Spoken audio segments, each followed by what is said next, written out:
Welcome to Wisdom and Wealth, friends.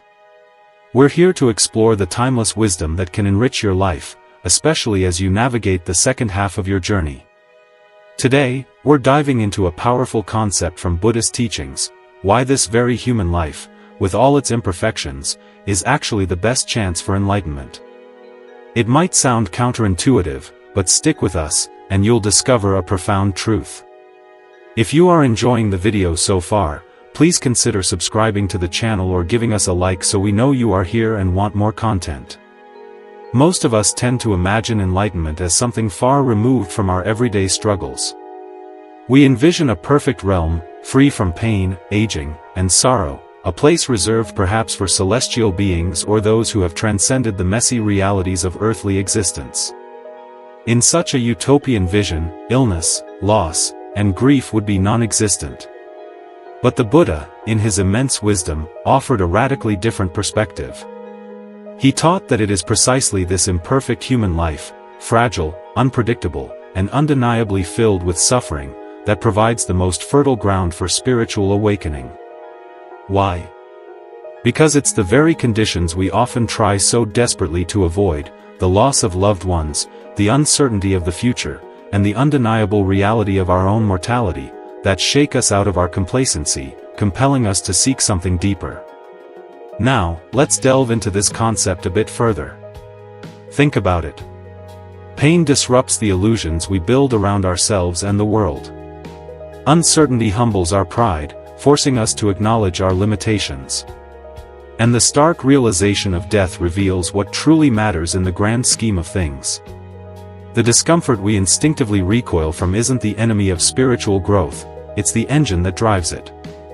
The Buddha emphasized just how incredibly rare and precious this opportunity for a human life truly is. He illustrated this with a powerful metaphor in the Chagala Sutta. Can you imagine a blind turtle living at the bottom of a vast ocean, surfacing only once every 100 years? Now, envision a wooden yoke with a single hole, drifting aimlessly on the waves. The chances of that turtle surfacing at the precise moment and location to place its head through the yoke are infinitesimally small. And yet, the Buddha said, gaining a human birth, endowed with moral sensitivity and the capacity for reflection, is even rarer than that. This is why it is essential to consider the Buddhist doctrine in our everyday lives. If you find this content useful, please give this video a like or subscribe to the Buddhist Doctrine channel. We appreciate your support. So, what does this mean for us? It means that the human condition, far from being an obstacle to liberation, is actually the most conducive field for it. We are vulnerable enough to seek something more, and lucid enough to learn from our experiences. Unlike beings in lower realms, we possess the mental clarity to contemplate, to choose wisely, and to exercise restraint and reflection. And unlike celestial beings in the Deva realms, we are not so consumed by pleasure that our minds rarely turn towards the pursuit of wisdom. This is what makes the human birth so incredibly precious, not because it's painless, but precisely because it is not. Here we are, alive, breathing, aware, and able to question, to suffer, and ultimately, to grow. And this brings us to a deeper question. If life is so full of hardship, why is it not something to escape from, but the very arena in which liberation becomes possible? Could it be that what we perceive as imperfection is not a flaw in the path, but the path itself? We often mistakenly believe that happiness is the key to wisdom. We assume that if we could only achieve a state of constant bliss, enlightenment would naturally follow. But consider this: when life is too easy, too smooth, there is little incentive to ask the truly deep questions. When all our needs are met and our desires fulfilled, there is little reason to ponder the meaning of existence or the nature of reality. Comfort seduces us into a state of forgetfulness. It is only when something breaks, our health, our relationships, our beliefs, that the search for something more profound truly begins. This is precisely why the Buddha didn't begin his path with peace or bliss. He began with dukkha. Dukkha is a word that is often translated as suffering, but it encompasses a much broader concept: the unsatisfactory nature of conditioned existence.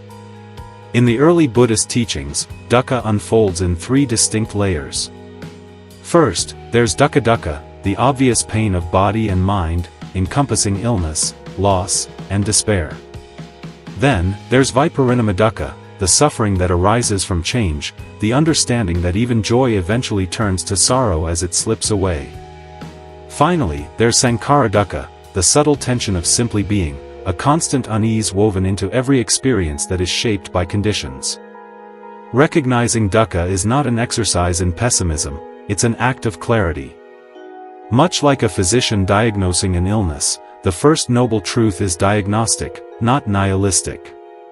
It doesn't claim that life is only pain, but rather that even the sweetest moments are unstable, conditioned, and therefore incapable of providing lasting peace.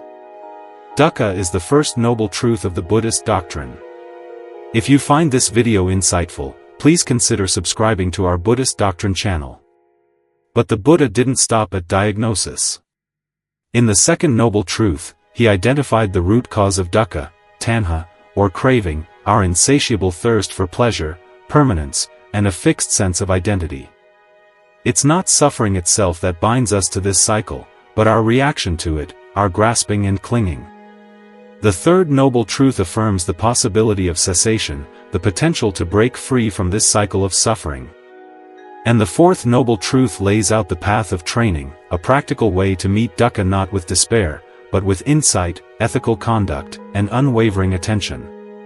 Think back to a time when everything in your life was going perfectly. Were you pondering the profound questions of existence?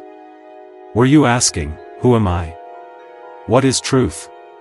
What is true freedom? Probably not. When things go right, we tend to simply enjoy the moment, rarely feeling the need to awaken. It is dukkha that pulls us out of our complacency. A heartbreak, an illness, a failure, these are not just disruptions, they are thresholds. These events break the illusion that life is solid, controllable, and permanent. And in that rupture, something truly real begins to emerge. This is why Buddhist wisdom views suffering not as a punishment, but as a valuable teacher. As the Zen master Thich Nhat Hanh famously said, "No mud, no lotus." A flower as radiant as the lotus can only grow in muddy water. Likewise, the seed of awakening often grows best in the fertile soil of our deepest struggles. Western thinkers have also glimpsed this profound truth. Nietzsche wrote, "That which does not kill us makes us stronger." And Viktor Frankl, a Holocaust survivor, taught that even in the midst of unimaginable horror, meaning can be found, but only if we choose to meet suffering consciously. And that is the crucial key. Suffering in itself does not liberate. Only insight can transform it into a doorway. In Buddhism, true well-being is not the negation of pain, but the comprehensive understanding of dukkha, seeing its arising and fading with unwavering clarity. It is not through avoiding suffering that we awaken, but by understanding it completely, at its very root. Remember to like this video and subscribe to our Buddhist Doctrine channel so you can learn more about dukkha. There's something quietly astonishing about being human, isn't there? It's not just the capacity to feel joy or to suffer pain, but the strange space that exists in between. It's the space where we can pause, where we notice a rising impulse and ask ourselves, is this who I truly want to become? That brief moment of self-awareness, before reaction becomes action, is the very opening to freedom. Unlike animals, we are not solely bound by instinct. Unlike gods, we are not constantly immersed in pleasure. And unlike beings in realms of agony, we are not completely consumed by pain. We live in between, at the intersection of delight and despair, of confusion and clarity. And this fragile balance, as fleeting as it may be, gives rise to something extraordinary, the capacity to shape our own minds. That is why, in Buddhist cosmology, the human realm is not considered the highest, but the most transformative. Only here do we face the full tension of moral ambiguity. We experience craving, yet we can also learn restraint. We fall, yet we can reflect on our actions, stand up, and walk again. Only in this realm does true insight emerge, not despite conflict, but because of it. In the Nikayas, the Buddha defines karma with crystal clarity: Satanya Kama Vadami, it is intention that I call karma. Karma is not fate. It is not mere habit. It is the directed energy of the mind in each and every moment. Habits can become ingrained grooves, but intention is the steering mechanism. We are never outside the realm of causality, but we exist within it, with a trainable moment of intention that bends the arc of our becoming. This is the paradox of human freedom. We are not outside cause and effect. We are fully immersed in it. But precisely within that intricate web, we can choose to act with wisdom, or we can choose to act in blindness. We can choose to plant seeds that entangle us further, or seeds that ultimately liberate us. Moment by moment, our attention shapes our intentions, and our intentions shape our path. And yet, this freedom is fragile. In a world that is intentionally designed to hijack our attention, where every scroll, ping, and click pulls us outward, it is easy to forget that we are choosing at all. In an age that relentlessly auctions off our attention, training our attention becomes not a luxury, but an ethical imperative, because intention follows attention. That is why the Buddha so often praised apamata, heedfulness, the very opposite of mindless living. In the Dhammapada, he declared, Apamato amatapada, heedfulness is the path to the deathless. To live heedfully is to live awake, to remember that this very moment is formative, not neutral. Only a human being can ask, what kind of mind am I cultivating right now? Only a human being can choose non-hatred in the face of harm. Only a human being can sit in stillness, witnessing thoughts arise and pass without becoming completely consumed by them. This is why the human realm is not simply a station in samsara, it is the crossing point. Here, we are neither doomed to drift aimlessly, nor guaranteed to ascend effortlessly. We are invited to choose, consciously and deliberately. And in choosing, again and again, we gradually become what we practice, not because someone told us to, but because we remembered who we are, and who we have the potential to become. Please be sure to subscribe or like our Buddhist Doctrine channel, so you can continue on your path of enlightenment. In traditional Buddhist cosmology, the 6 realms of samsara are often depicted as external worlds, vast and invisible planes of existence shaped by the force of karma. But if you look closely, you'll realize they are not so distant after all. They are, in essence, psychological landscapes. You've likely visited all of them already, perhaps even in the course of a single day. There are moments when we feel like gods, elated, powerful, and untouchable. Moments when we feel like ghosts, desperate for validation, hungry for something we can't quite name. Sometimes we burn with anger and jealousy, like the Asuras, locked in a constant state of rivalry, fighting phantoms of our own creation. At other times, we go numb, acting out of habit and instinct, much like animals. And then, there are moments of pain so sharp that they eclipse all reason, echoes of the hell realms. And sometimes, just sometimes, we pause, we reflect, we choose. In those rare moments, we truly inhabit the human realm, the one most suited for sustained practice and genuine awakening. Each realm is not just a possible rebirth, it's a mental landscape, a state of consciousness shaped by karma. And by karma, we don't mean some form of divine punishment. Karma begins with satana, intention. Over time, repeated intentions carve grooves into the mind, forming what we call habits. So yes, karma feels like habit, but habit is simply intention repeated until it is almost forgotten. When we train our minds towards generosity, clarity, and compassion, we incline towards the human realm in its noblest form, not just biologically, but spiritually. But when the mind leans into craving, rivalry, delusion, or despair, we fall into other states, not after death, but right now, in this very moment. When that ghostly hunger shows up, practice generosity. When faced with Azuric competition, cultivate patience. For the fires of rage, practice loving kindness. For animal dullness, return to the body with mindful attention. For deva complacency, contemplate impermanence. Each realm carries its own particular suffering, and its own corresponding medicine. The higher realms, like that of the Devas, are not inherently evil, but they are dangerous in their very comfort. The joy is so abundant, the pleasures so seamless, that reflection often fades away.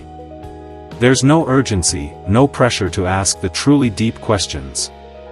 Beings born there often forget the reality of death, until, at the end of their long lifespan, their merit expires, and they fall, completely unprepared.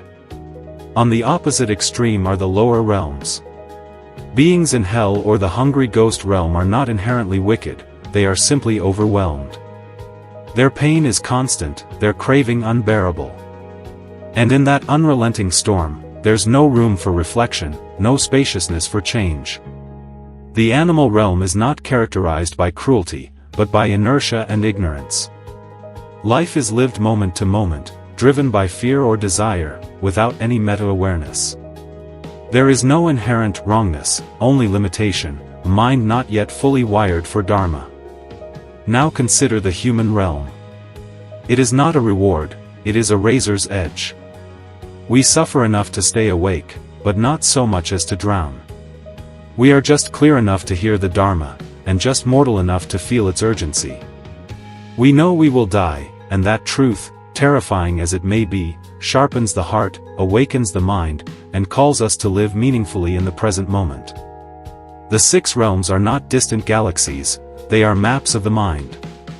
We shift between them throughout the day, depending on how we choose to meet each moment.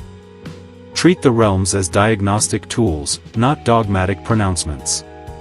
They don't predict where you'll go in some distant future, they reveal where your mind is right now, and suggest the appropriate medicine to apply. Thank you for viewing this video about the Buddhist doctrine. If you like the content, please consider subscribing to our Buddhist doctrine channel. You have arrived at this human life, not by some random chance, but, as the Nikayas present it, through causes and conditions shaped across vast stretches of time. You may not have chosen the pain, but you are here, awake within it. And that very awareness is where the path begins. The Buddha didn't offer vague promises or empty platitudes. He offered a practical path, and this path is not simply a belief system, it's a training, a lived transformation of body, mind, and insight. This is how we begin to use this rare and precious human life well, not by avoiding suffering, but by cultivating the inner strength to walk through it, and ultimately, beyond it. This training unfolds in 3 interconnected parts: virtue, sila, stillness, samadhi, and wisdom, panna. And these 3 elements map directly onto the Noble Eightfold Path. Right view and right intention nourish wisdom. Right speech, action, and livelihood establish virtue. Right effort, mindfulness, and concentration deepen meditative stillness. First comes virtue, not as a system of reward and punishment, but as a cultivation of ethical sensitivity, a commitment to refrain from harm, to speak truthfully, and to live simply. The Buddha taught, one who is restrained in body, speech, and mind is truly protected. In a world of noise and distraction, virtue becomes a stabilizing force, a kind of inner dignity. It is the fertile ground where deeper clarity can take root. Then comes stillness, not as a means of escape, but as a trained attention, what the Buddha called samadhi. This is the gathered mind, clear, focused, and unshaken. Without it, we are endlessly reactive, tossed about by every passing thought and emotion. But with it, the fog begins to lift. And when stillness is well established, truth begins to reveal itself, not because we actively chase it, but because we finally stop running from it. Finally, there is wisdom, not mere book knowledge or intellectual speculation, but the direct, embodied seeing of impermanence, of dukkha, of not-self. As the Buddha famously said, just as the ocean has one taste, the taste of salt, so too, my teaching has one taste, the taste of liberation. And that taste is not distant or unattainable. It begins the moment we stop clinging to what cannot last. But where do we practice all of this? Not in theory, but in life itself. The Buddha offered the Satipatthana, the 4 foundations of mindfulness, as our inner laboratory. Observe the body. Observe feelings. Observe the mind. Observe mental phenomena as they arise and pass. Not as we wish them to be, but as they actually are. This is where wisdom is born, in the very midst of breathing, crying, doubting, and trying again. This path is not reserved for saints or monks alone. It is for anyone who suffers, for anyone who has paused long enough to ask, is there another way to live? You don't need to be pure to begin. You just need to begin. And yes, you will forget. You will fall. But you can return, again and again. That is the quiet, often hidden dignity of being human. So remember, this body will pass. This life will pass. Even your pain will pass. What endures is not some fixed self, but the direction your mind has been trained to take, or its release from all grasping. That is the seed. That is the path. And from that path, a profound freedom is born, not in some other world, not after death, but here, in this very breath. Thank you for joining us today. Remember, this human life won't last, but it can awaken you. Please like this video or subscribe to the Buddhist Doctrine channel.